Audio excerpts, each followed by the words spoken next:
with a few people through message, and I'm also going to share it with Brother Steven. So bear with me, guys. All right, so let's just give it a second for a couple of these people to join that I've invited. Again, I do not rejoice at another's iniquity ever, ever. Oh, thank you, Lord. Pardon me, guys. Oh.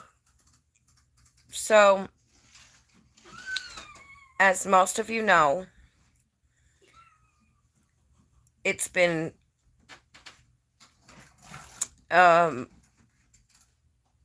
terrible battle in this neighborhood since we moved up here. And I find it interesting that... You're welcome, Brother Steven.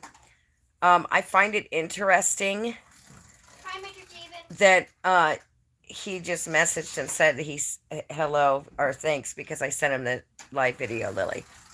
You can say it. Say hi, Mr. Steven. Hi, Mr. Steven. Aunt Michelle's probably going to join too, and Miss Rachel. So, pardon me. I find it interesting that the Lord just removed my husband. And you guys know the battle that we've been through with the whole neighbor thing, with the place adjoined to us, right? And how they moved across the street and their flying monkeys moved in next door, and it's been a battle ever since.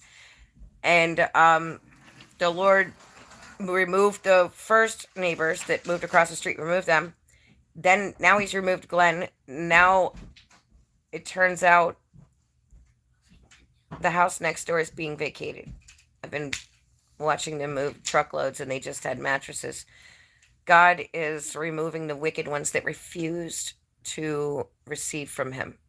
And I've been praying, as you know, and the little witch that he removed from the neighborhood, the pedophile he removed from the neighborhood, he is removing them and just plucking them out one by one. And this is within a week of removing the one that was in our house.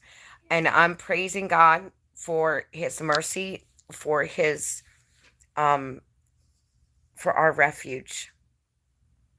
And another praise report. I do have a praise report. A wonderful neighbor this way catty corner from us, his wife was kind enough to go to the store and make sure that we had water and Lily's milk and stuff. And she's going to take me to the store Monday. So I'm just so incredibly thankful for the Lord right now. I can't even express my gratitude. I'm so sorry. Pardon me. Oh, I'm exhausted right now. And this has been a really hard day. I've had several breakdowns today. I'm ready to deactivate my social media and just say goodbye to you guys for a while, just for sabbatical time. But of course, I want to make sure to wait upon the Lord about the fundraiser thing. I don't want to deactivate too quickly because that's the main platform I'm able to share it, other than in the description box here, and others that have been kind enough to share it on other platforms that they engage on.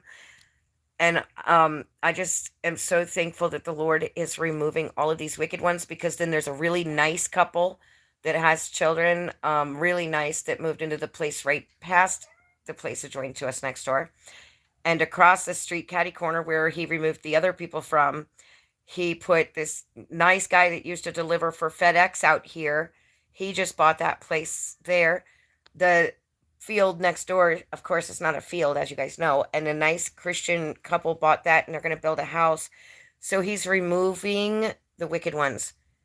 I mean, my goodness, it started with the pedophile and all those other ones we know of, and the little witch, and then it's like constant. He's removing. And I will not rejoice ever in another's iniquity, as I've talked about before. I know what it's like to reap what one has sown, in some of the worst ways, because I come out of so much witchcraft and so much anger and hate, and I was so wounded, and I would curse God and mock God while I was, scrying and scribing and conjuring and cursing and all of that. And so I know better than most people what it's like to truly reap what you've sown. And I don't rejoice in another's iniquity, or the Lord will withhold his punishment also. So, there's so many reasons we need to remain solemn in these times. I do believe that the Lord is going to bring us to a place that we can really truly thrive. I'm really having a hard time seeing it at this moment, but all these little things is it's like he's dropping fresh manna from heaven every time he does this. Every time he like sent us that food today. It was the woman that is the head of Lily's Bible Club, Awana. She's the one that dropped that food off today. She messaged me and said, "Did you get the food?" And I said, "Yes, that was you." She said, "Yes, we were concerned. We wanted to make sure that you weren't without. And the Lord told us to bring you those platters." I thought, this is interesting because it was a bread bowl. Mm-hmm. Right, Lily? Yeah, and you know where else I've heard the word manna? In that Finding Nemo movie. Yeah. Those crabs. All right. Well, and so it's interesting because, I just canceled that assignment. Don't yet. You might want to renounce that, Lily, because it's not about that by any means. Okay. Good job. So it was like the Daniel fasting I've been doing plus bread. Does that make sense?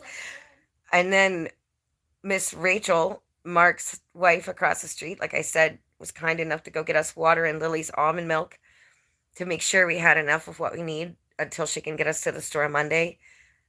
And, every time I start to feel defeated, he drops more manna. He sends the ravens with more bread, with meat. more love. More bread, more meat. We're by the brook Cherith, away from the craziness and the chaos of daily life and all of these other wicked assignments, in a season of respite. And I'm receiving it in the fullest. I don't see how he's going to pull us through this, but I know he is, because he keeps dropping that fresh manna. Every time I start to feel really defeated, he drops more manna. So if you're struggling and you know that this is your new season and it's a season of respite for you to rest, then take it. Take it. Don't take it with a grain of salt, and remember to exhale. Thanks, guys. God bless.